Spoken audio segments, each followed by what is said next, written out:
Roswell est une petite ville du Nouveau-Mexique, aux États-Unis, qui n'a rien d'extraordinaire. Et pourtant... C'est sensationnel. Nous avons la preuve que les extraterrestres sont venus sur Terre. Mais le gouvernement en a fait un secret d'État. Beaucoup la considèrent comme cette ville étrange où, dit-on, un ovni s'est écrasé. Des êtres sont venus ici d'une autre planète. Cela peut paraître insensé, mais si c'était vrai... J'ai l'intime conviction que quelqu'un connaît la vérité. Que les extraterrestres existent ou non, une chose est sûre. Les gens sont friands de ce genre d'histoire. Star Trek, Star Wars, ça ne manque pas au cinéma. Les personnes croyant aux ovnis ont perçu cela comme l'événement le plus important de l'histoire, et il se pourrait bien qu'ils aient raison.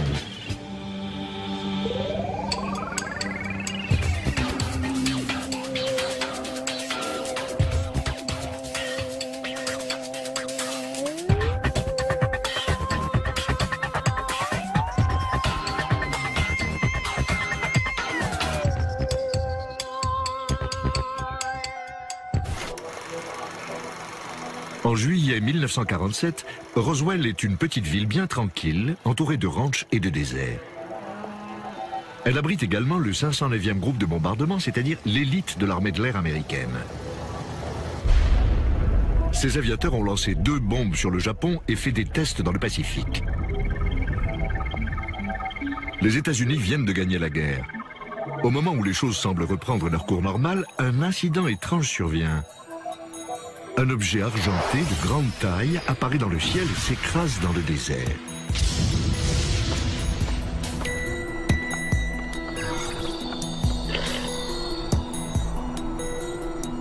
Le propriétaire d'un ranch de la région découvre les débris de cette chose et prévient la base militaire aérienne la plus proche.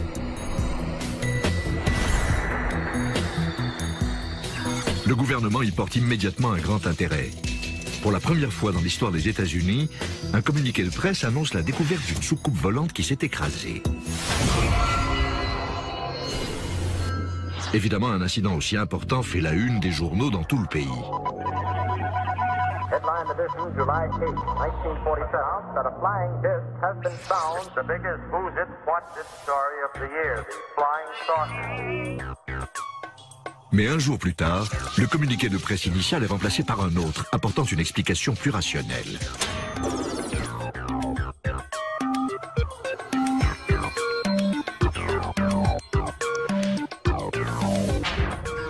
Ce revirement de situation rend l'histoire encore plus savoureuse. Un jour, c'est la guerre des mondes, un autre, c'est un ballon météorologique. Les habitants de Roswell sont donc retournés à leurs exploitations comme si de rien n'était.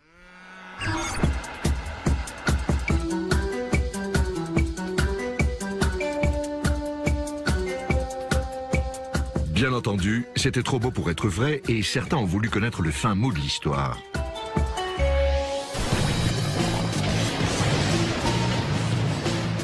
Roswell n'aurait jamais été célèbre ni médiatisé pour cet incident si 2 hommes ne s'étaient pas rencontrés par hasard en 1978.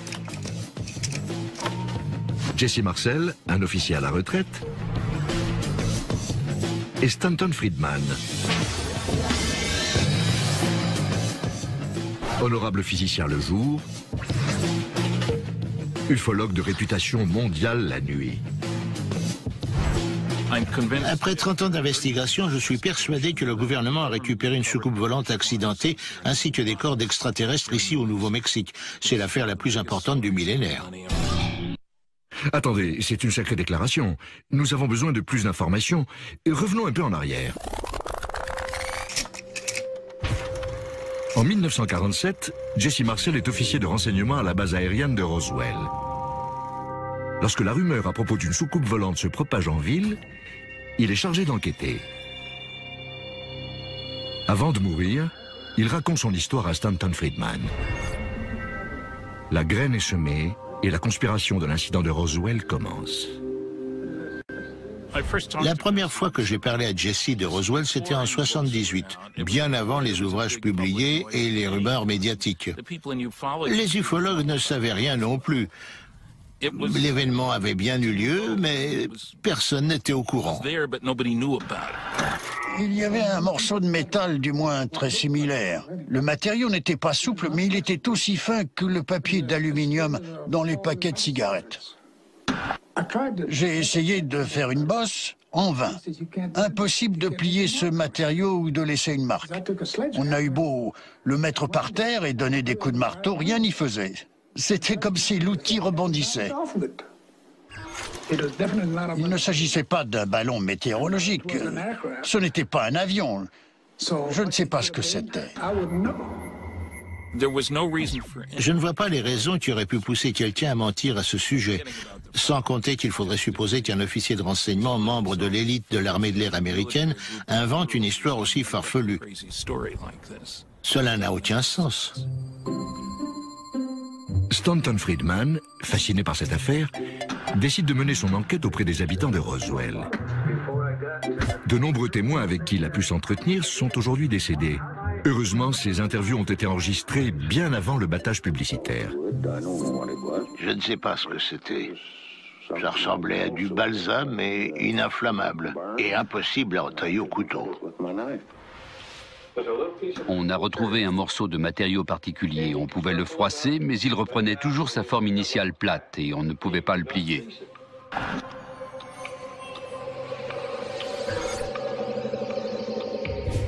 Roswell s'avère être une ville plutôt intéressante.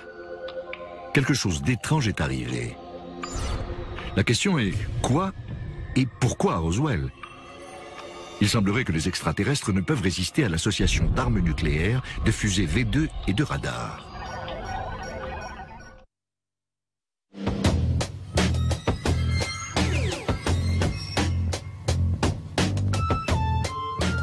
Nous sommes au moins sûrs d'une chose. Un incident étrange est arrivé à Roswell. Nous savons également que personne n'en aurait entendu parler si Stanton Friedman n'avait pas fait la rencontre de Jesse Marcel, qui lui a raconté qu'une soucoupe volante s'était écrasée à Roswell. Stanton Friedman a commencé à développer une théorie. À la fin de la Deuxième Guerre mondiale, tout extraterrestre intelligent venu sur Terre avait la preuve qu'il serait bientôt embêté par ces idiots terriens, puisque l'activité principale d'une société primitive est la guerre tribale. 3 choses le prouvaient: les armes nucléaires, les fusées V2 et des radars puissants. N'est-ce pas surprenant que le seul endroit sur Terre en juillet 1947 où l'on étudiait ces 3 technologies se trouvait dans le sud-est du Nouveau-Mexique?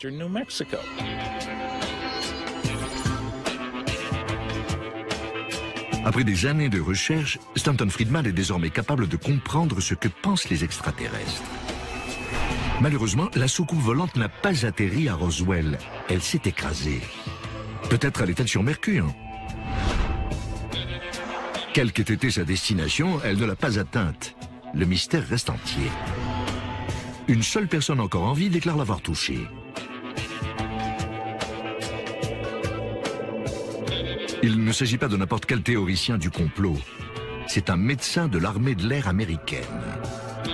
Aucune des autres interprétations n'est plausible. Que reste-t-il? Celle d'un engin spatial extraterrestre. Ça peut paraître abracadabrant, mais c'est l'explication la plus simple.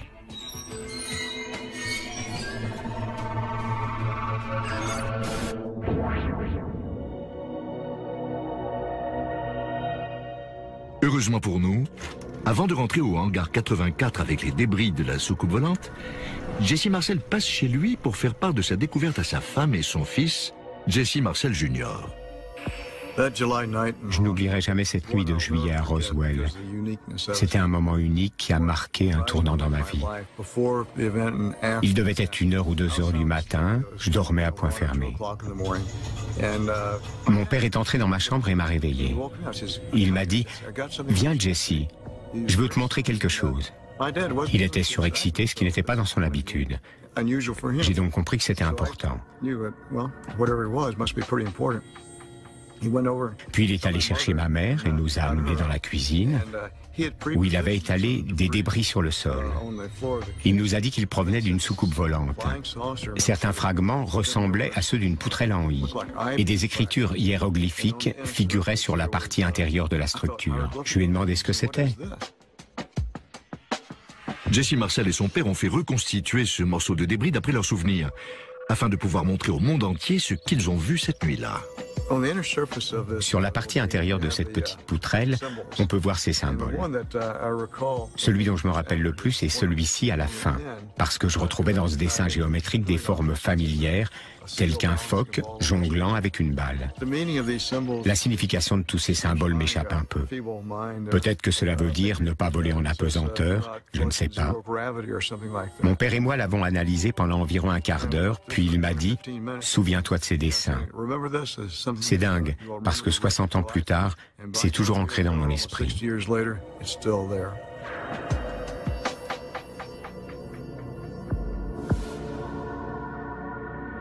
Comme son père, Jesse Marcel Jr. s'est engagé dans l'armée de l'air, où il est médecin depuis 40 ans.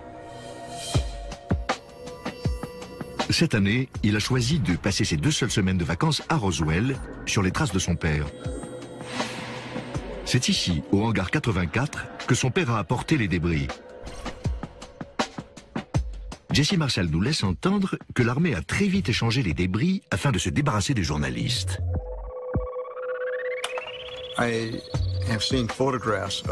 J'ai vu des photos de mon père agenouillé à côté des débris dans le bureau du général Ramey avec le général Dubose. Je me suis aperçu que ce n'était en aucun cas les matériaux de Roswell que j'ai observés sur le sol de ma cuisine. D'après mon père, certains étaient originaux, mais l'armée avait échangé la plupart des fragments. Dans votre esprit, cela ne fait aucun doute, l'histoire du ballon n'est qu'une couverture. Aucun doute. Nous étions conscients de la supercherie, mais il fallait à tout prix apaiser la curiosité de la presse.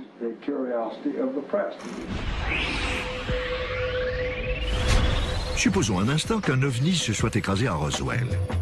Pourquoi le gouvernement voudrait-il le cacher ? Nous voici 2 ans après la Deuxième Guerre mondiale. Les relations internationales sont extrêmement tendues et la guerre froide se prépare. Le moment est peut-être mal choisi pour que les Américains admettent qu'ils n'ont pas le contrôle de leur propre zone aérienne. J'aurais été surpris qu'ils ne le dissimulent pas. Comment l'annoncer? Des extraterrestres sont venus sur Terre, mais nous ne savons rien d'eux. On tenait à vous le dire. Attendez une seconde. Une question reste en suspens. Pourquoi le gouvernement a-t-il déclaré au départ que c'était une soucoupe volante? Il existe 2 possibilités. La première, qu'un subalterne était si euphorique qu'il a commis une simple faute.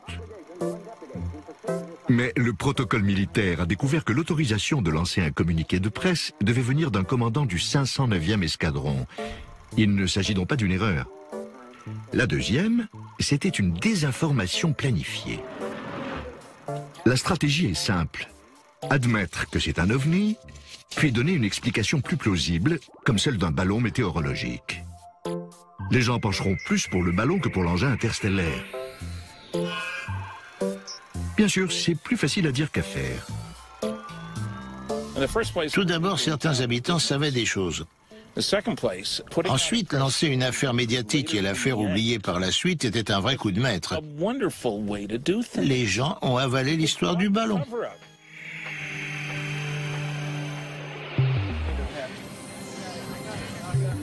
En fouillant un peu dans Roswell, Stan a déniché la poule aux œufs d'or. Enchanté. Tout le plaisir est pour moi. Tels des abeilles attirées par le miel, des ufologues du monde entier grouillent à Roswell. Et tout le monde a sa propre opinion.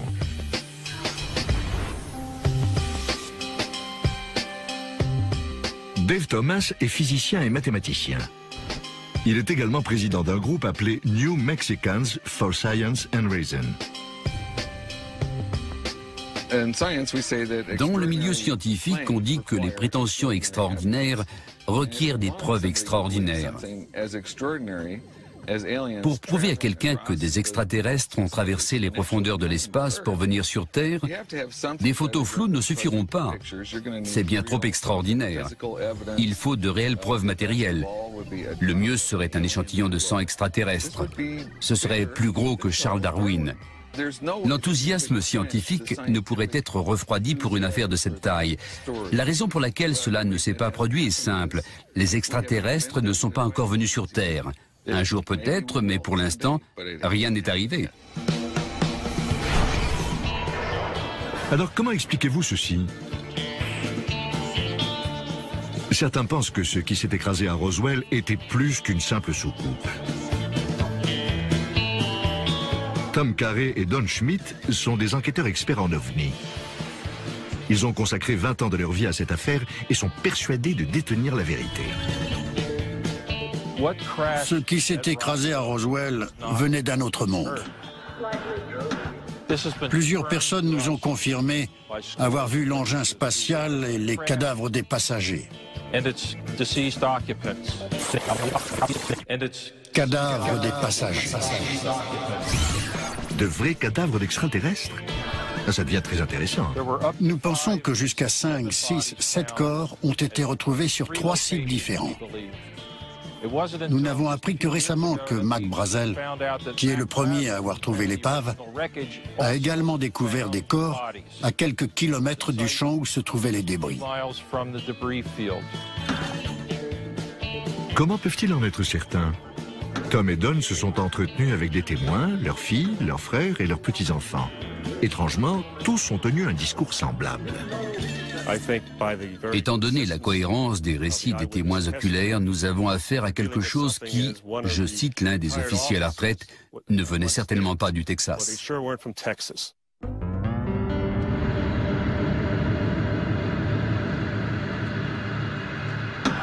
Ils étaient de petite taille et leur tête était grande par rapport au reste du corps. Ils avaient une très grande tête, large en haut et fuselée vers le bas. La tête était énorme, disproportionnée par rapport au reste du corps. Les yeux étaient très renfoncés. Ce qui m'a le plus frappé, c'était les crânes. Ils étaient légèrement souples, pas durs comme les crânes humains. Mon grand-père m'a raconté que la taille de leur tête était considérable et qu'ils portaient une sorte de costume en soie. On aurait dit des humanoïdes. Ils avaient une forme humaine mais différente de la nôtre.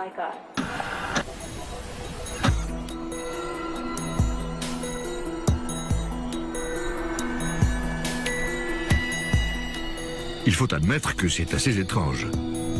Pourquoi toutes ces personnes inventeraient-elles séparément la même histoire? Cela peut paraître improbable. Pour ma part, je trouve normal que des cadavres aient été retrouvés. Il y a forcément un équipage dans cet engin. Pourquoi s'est-il écrasé? L'un des membres a sûrement commis une erreur, comme tout équipage, tout être, tout individu pensant.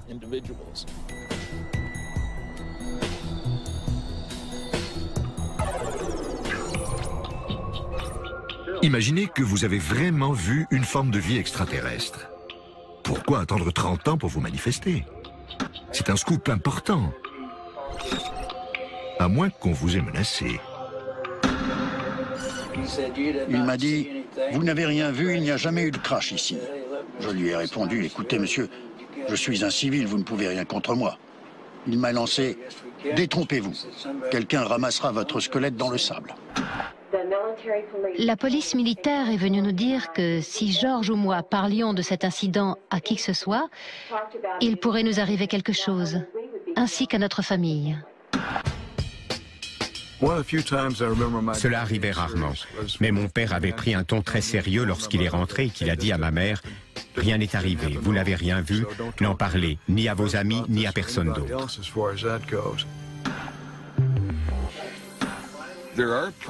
Il ne faut pas toujours se fier aux témoignages des gens. Certains veulent tellement y croire qu'ils déforment la vérité. Pour l'incident de Roswell, notamment, les 40 ou 50 ans qui se sont écoulés constituent un vrai problème. Rien ne figure dans les livres d'ufologie des années 1960.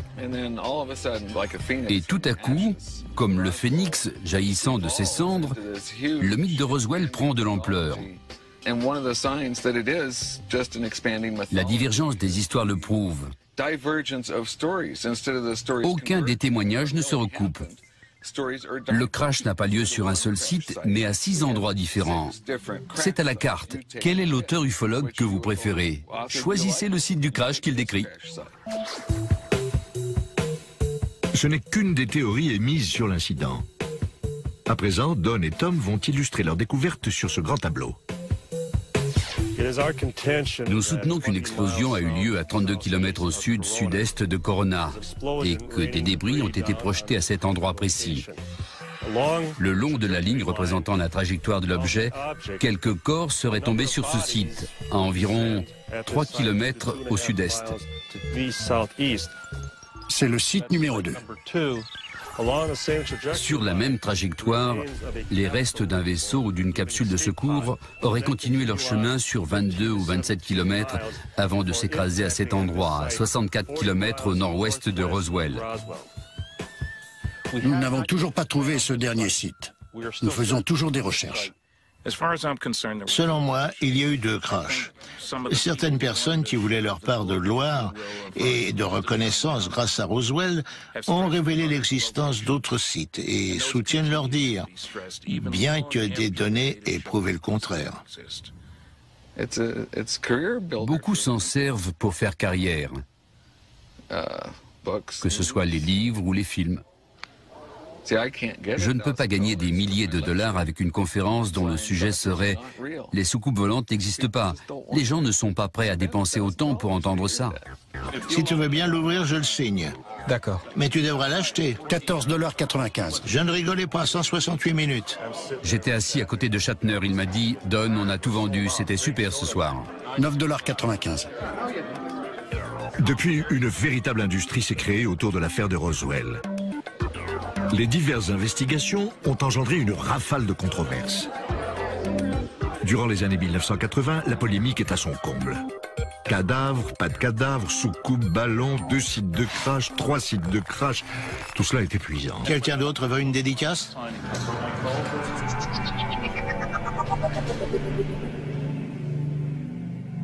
Puis, il se produit quelque chose d'inattendu. Au début des années 1990, le gouverneur du Nouveau-Mexique est tellement submergé d'appels pour l'affaire Roswell qu'il somme l'Air Force de lui fournir des explications. Et imaginez-vous que le gouvernement répond enfin. Fait réel contre fiction dans le désert du Nouveau-Mexique n'est pas un ouvrage facile à lire. Après avoir dépensé des milliers de dollars et employé 30 agences gouvernementales pendant plus de 2 ans, l'Air Force rend un rapport de 975 pages. Elle prétend que ce qui s'est réellement écrasé à Roswell faisait partie d'un projet top secret appelé Mogul. Qu'est-ce que Mogul? Eh bien, c'est un ballon. Ce serait une terrible injustice que de les considérer comme de simples ballons météorologiques. C'était plus que ça. Il faisait 15 mètres de haut. De gigantesques expériences de physique étaient menées avec une vingtaine de ballons pour la portance. Ils transportaient des parachutes, des anneaux, des cordes. Et l'une de leurs principales caractéristiques était leur étrange radar réflecteur, fait d'un papier métallique brillant, difficile à froisser. L'armée n'a pas échangé les débris. Ce qui apparaît sur les photos n'est pas truqué. C'est l'incident de Roswell.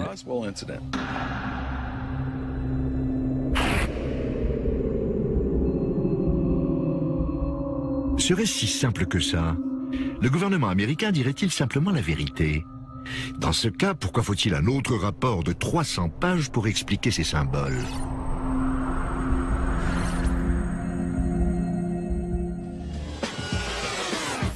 Quelque chose s'est écrasé non loin de la ville de Roswell, au Nouveau-Mexique, aux États-Unis. L'armée américaine prétend qu'il s'agit d'un ballon météorologique appelé Mogul et publie un rapport sur Roswell de plus de 900 pages. L'effort paraît démesuré pour prouver un simple fait. Pour certains, cette attitude est suspecte. Le projet Mogul est une diversion. Tout ce qui le définit est faux. Les caractéristiques des matériaux trouvés sur le site et décrits par les témoins ne correspondent pas. Mogul se composerait d'un papier d'aluminium facile à déchirer et des lattes de Balzac qu'un enfant pourrait casser. Les témoignages révèlent des morceaux de poutrelle en I incassables et non inflammables, ce qui est très différent. D'autre part, on peut se demander pourquoi le projet Mogul était classé top secret.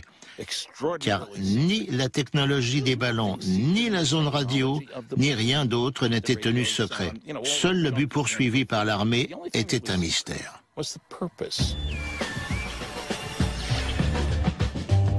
Page 302, l'Air Force a également trouvé une explication au symbole mystérieux de Jesse Marcel. D'après l'armée, ce serait du ruban adhésif à motifs floraux donné par une société de jouets. Le seul témoin pour lequel je peux me porter garant est Charlie Moore, mon professeur de physique, qui était chargé de lancer ces ballons. C'est un physicien très respecté. Il a vu ces étranges symboles à l'air extraterrestre sur les réflecteurs radars.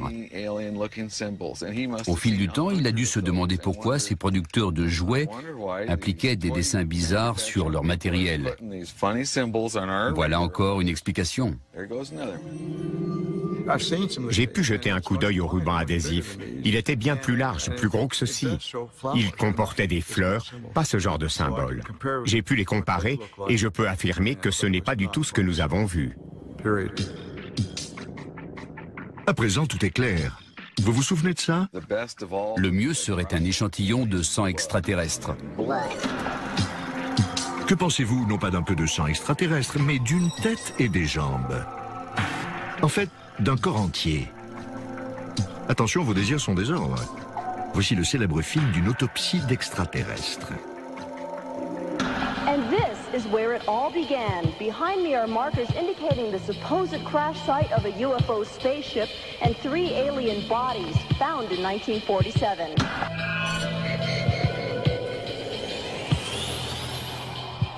Nous sommes au milieu des années 1990. L'affaire Roswell s'est intensifiée et le rapport de l'Air Force a nourri l'idée d'une conspiration. Il y a tellement de rumeurs sur Roswell que le sujet passionne les Américains.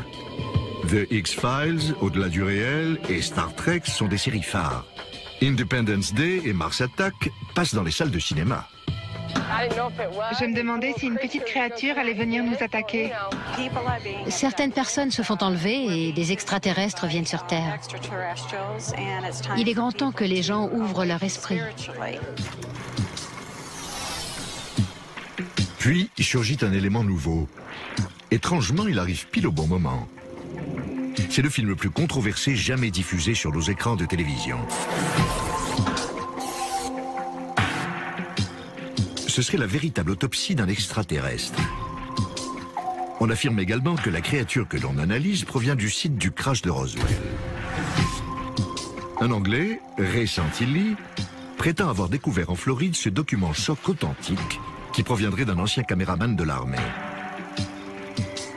Conscient de son immense valeur, Ray aurait recherché un acheteur.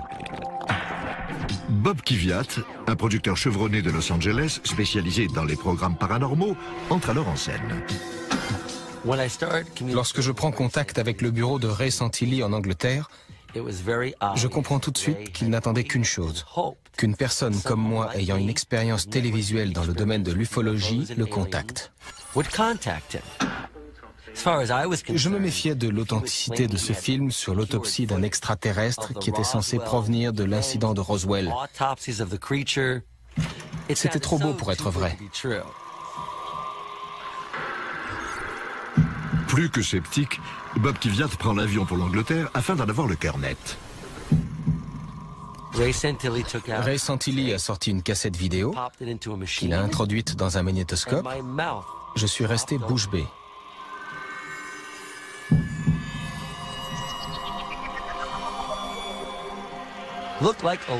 On aurait dit une petite femme extraterrestre enceinte.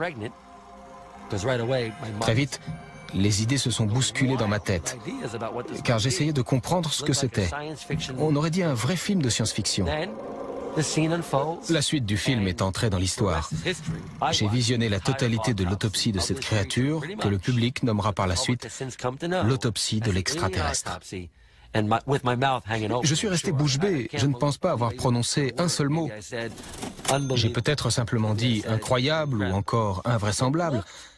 Tout avait l'air potentiellement authentique.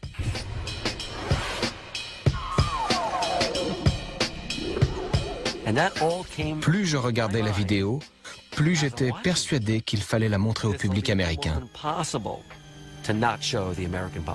C'est ce que j'ai ressenti.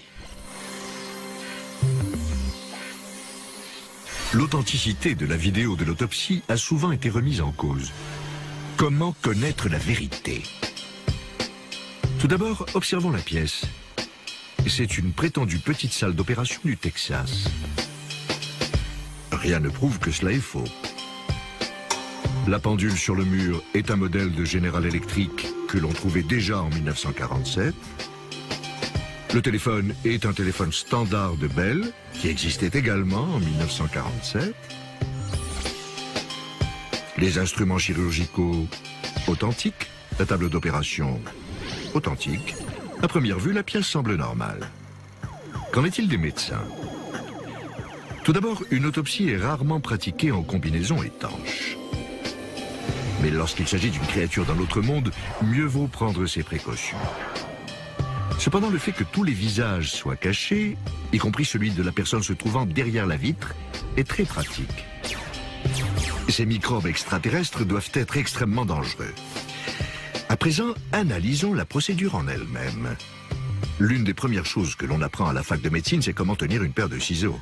Il faut soutenir la lame avec l'index et surtout ne pas les tenir comme un tailleur, ce que fait ce prétendu médecin légiste. La qualité de la peau est également très étrange. D'habitude, la peau se rétracte au contact d'une lame, ce qui n'est pas le cas ici. La réaction se rapproche plus de celle du caoutchouc que de la peau. Mais un plus grand mystère reste à éclaircir. Sur notre planète, nous avons tous évolué à partir d'un seul et même organisme cellulaire. Sur Terre, les êtres ressemblent à ça, ça ou ça. Quelles sont les chances que les extraterrestres aient évolué avec 2 yeux, un nez, une bouche, 4 membres, sans parler des organes génitaux, qui sont placés au même endroit que les nôtres? La vidéo est extraordinaire. Si elle est truquée, c'est un coup de maître.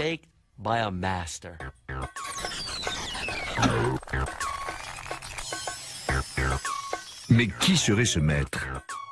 Ray Santilli? Une équipe experte en effets spéciaux? Le mystérieux caméraman? Nous n'aurons peut-être jamais la réponse. En effet, lorsque Bob Kiviat a acheté le film à Ray, celui-ci a posé une condition: que l'identité du caméraman ne soit jamais dévoilée. Jamais personne ne pourra le contacter.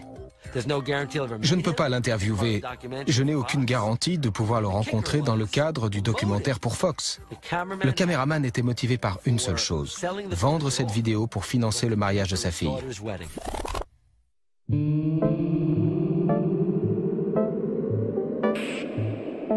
Tout le monde semble avoir eu ce qu'il voulait. Fox diffuse le programme et 30 millions de téléspectateurs ont les yeux rivés sur leur écran de télévision. À ce jour, on ne sait toujours pas si ce film est authentique ou non. Mais ceux qui ne connaissent pas l'histoire de Roswell peuvent à présent se joindre aux polémiques.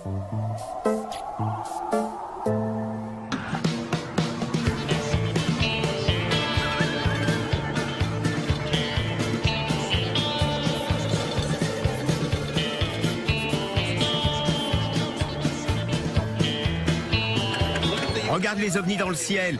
Ils sont déjà passés.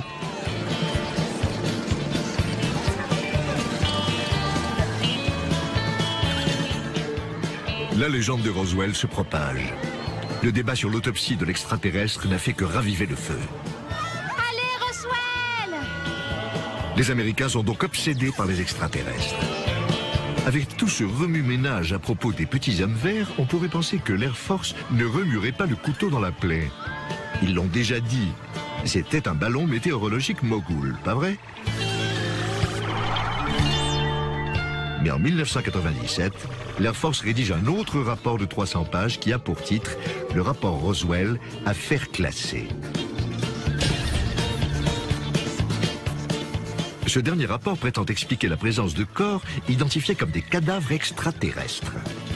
Encore une explication simple, des mannequins de crash test.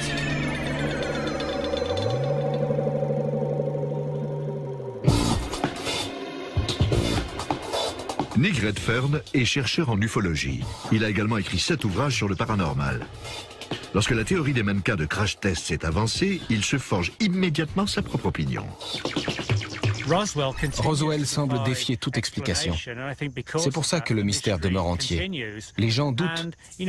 Peut-être qu'un ovni s'est écrasé, peut-être que c'était un ballon mogul, peut-être que c'était des mannequins de crash test. Puis ils se demandent, est-ce possible que tout le monde se soit trompé sur un ballon météorologique? Personnellement, je ne crois pas en cette théorie et je trouve l'attitude du gouvernement suspecte. Ils ont donné trop de versions différentes. Mais pourquoi diable l'Air Force jetait-elle des mannequins de crash test dans le désert? Pour tester les sièges éjectables en haute altitude, par exemple. Ça m'a l'air plausible. Le seul hic, c'est qu'ils n'ont pas lâché de mannequins avant 1953. De 1947 à 1953, il s'est écoulé 6 ans. Ces mannequins n'ont pas remonté le temps. C'est complètement ridicule. D'autre part, ils auraient dû faire la même taille et le même poids que des pilotes. Des témoins nous ont décrit les cadavres. Ils mesuraient entre 1,20 m et 1,50 m. Leur couleur se situait entre vert rosâtre et gris vert. Ils avaient les yeux obliques, pas de nez, simplement 2 petites narines, une fente de 2 cm de long pour la bouche, 2 minuscules orifices pour les oreilles, pas de cheveux, et une tête ovale, comme un œuf à l'envers. Nous sommes en désaccord, non pas avec les témoins, mais avec l'Air Force. Elle prétend qu'il s'agissait de mannequins de bois, largués 6 ans après les faits, tandis que les témoignages décrivent des êtres non humains.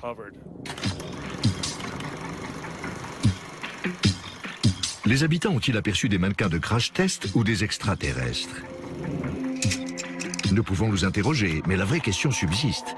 Pourquoi l'Air Force dépense tout son temps et son argent à discréditer les témoignages de cadavres extraterrestres? C'est trop facile de donner la liberté de penser et de refuser toute protestation. Je ne connais aucune autre affaire pour laquelle l'armée a dépensé autant de temps, d'argent, d'efforts, d'énergie et menti autant. L'Air Force est totalement consciente du fait que, si le public croit en l'incident de Roswell, elle sera accusée de tromperie, d'avoir déformé et dissimulé la vérité. Certaines personnes ne veulent pas entendre ça.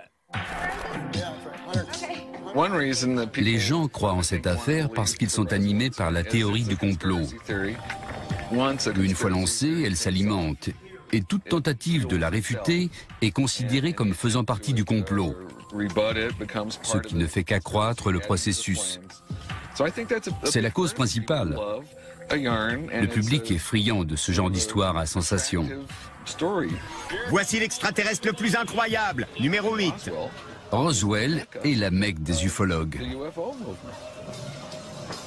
Aucun doute là-dessus, et les actions de l'Air Force ont alimenté le feu des théoriciens du complot. Mais cela nous aide-t-il à mieux comprendre ce qui s'est réellement passé? Malheureusement non. Peut-être était-ce justement leur intention.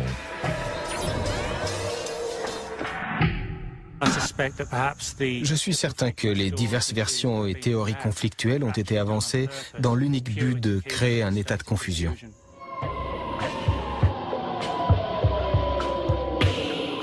Et si tous ces débats sur les soucoupes, les ballons, le mogul, le ruban adhésif, les symboles, les cadavres et les mannequins de crash test étaient intentionnels?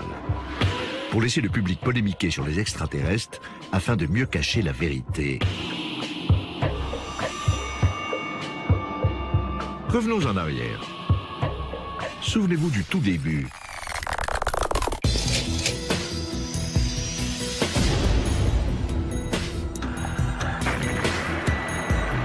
La Deuxième Guerre mondiale est finie depuis 2 ans. Les pires ennemis des États-Unis n'étaient pas les extraterrestres, mais les nazis. Il est possible que les habitants de Roswell aient vu une soucoupe volante. Et si elle ne venait pas d'une autre planète? Et si c'était un engin spatial top secret conçu par les nazis? Une rumeur parmi d'autres a subsisté pendant des années. Les nazis auraient essayé de créer des engins s'apparentant à des soucoupes volantes. De nos jours, personne n'y prête attention, n'y voyant que canulars, histoires colportées et légendes, et parfois à juste titre. Mais il existe un petit échantillon de preuves qui suggère que les nazis tentaient de perfectionner un engin de forme circulaire à ce moment précis. Des documents du FBI évoquent des interrogatoires de prisonniers de guerre ainsi que de pilotes de chasse allemands. Ils affirmaient avoir assisté à des essais de vol d'avions de forme circulaire dans des aérodromes en Allemagne nazie lors de la Seconde Guerre mondiale. Quel lien cela a-t-il avec Roswell?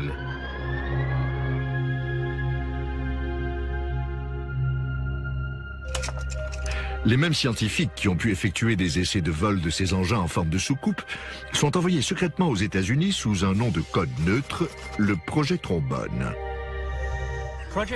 Le projet Trombone a commencé peu avant la fin de la Seconde Guerre mondiale. Le but était d'amener des scientifiques nazis aux États-Unis afin de participer à l'effort de guerre.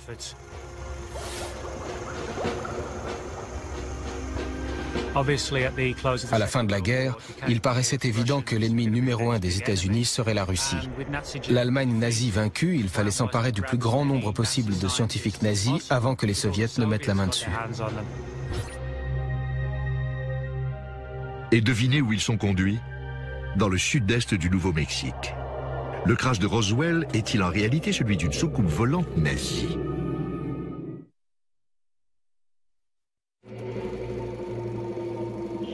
Et si le crash de Roswell n'était pas celui d'un ballon météorologique comme le prétend l'armée américaine? Ou encore un ovni, comme le déclarent les ufologues? Et si c'était un engin spatial nazi? Le projet Trombone est un programme classé confidentiel dont le but est d'amener des scientifiques nazis dans le désert du Nouveau-Mexique. Le projet Trombone était confidentiel et considéré comme controversé pour une simple et bonne raison. Un grand nombre de ces scientifiques expatriés aux États-Unis n'avaient pas travaillé pour les nazis contre leur gré. C'étaient eux-mêmes de véritables nazis fanatiques. Bien entendu, l'idée d'employer l'élite scientifique de l'Allemagne nazie à la fin de la Seconde Guerre mondiale aurait été perçue non seulement comme conflictuelle, mais surtout comme absolument impensable.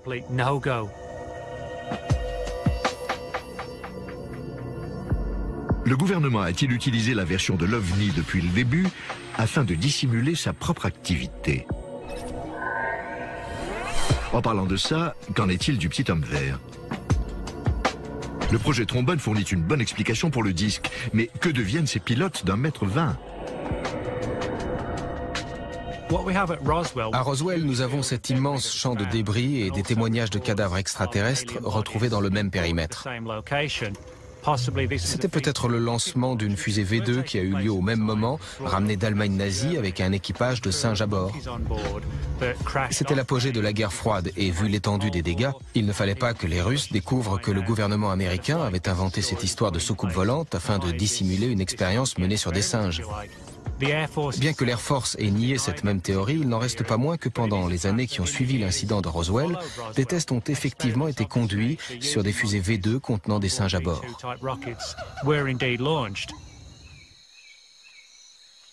Cela vous étonnera peut-être de savoir que les ufologues purs et durs ne sont pas fans de cette théorie non plus.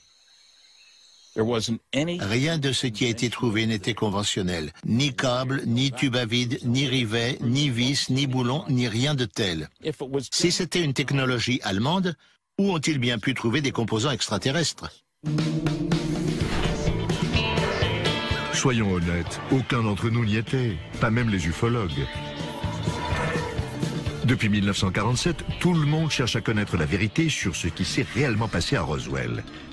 La vérité éclatera-t-elle un jour? Pourquoi est-ce confidentiel? La scène politique est devenue un véritable ring de boxe. Un vieux ballon tout bête?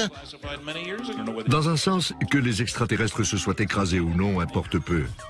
Roswell en profite et rien n'arrêtera les croyants d'y croire. Je peux vous affirmer que nous avons simplement rassemblé des preuves qui nous ont menés à des faits. Des débris étranges.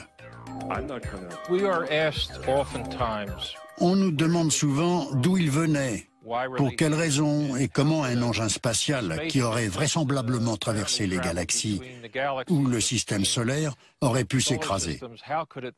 Ma réponse est simple. Je ne sais pas, mais c'est arrivé. Le sujet est passionnant et ce qui me motive, c'est les réactions des gens. Certains ufologues ne sont pas d'accord avec moi. Mais lorsqu'on apprend quelque chose de nouveau, on se doit de le raconter. C'est ce que je fais, j'en parle.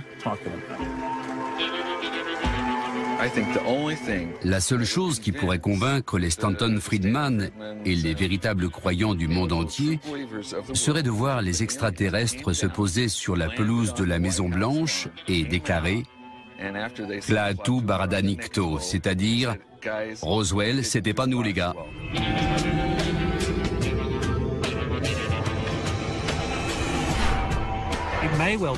Il se peut que la preuve définitive se trouve dans des archives de l'armée ou dans un coffre-fort. Qu'elle fasse surface ou non, je continuerai à penser qu'un incident d'une importance capitale et qui a suscité une grande controverse est arrivé à Roswell. Si une explication rationnelle existe, il reste un léger détail à résoudre. Les témoignages des habitants de Roswell.